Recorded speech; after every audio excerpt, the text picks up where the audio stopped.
সজনের ডাঁটা আর আলু দিয়ে বানাবো মাছের ঝোল। মাছ ভেজে রাখা আছে এইখানটায়, একদম পাতলা একটা মাছের ঝোল হবে।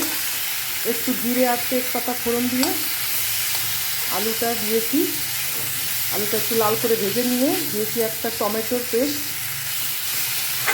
এবারে দেখো দেওয়া আছে সজনের ডাঁটা,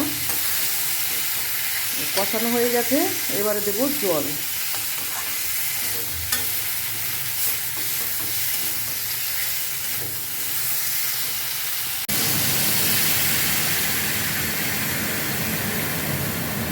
দেবো দুটো চেরা কাঁচা লঙ্কা আর দেবো পরিমাণ মতো নুন।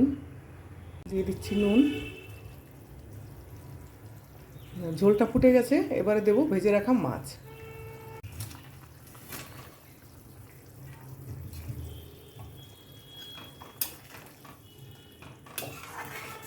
দশ মিনিট মতো রান্না করে নেব।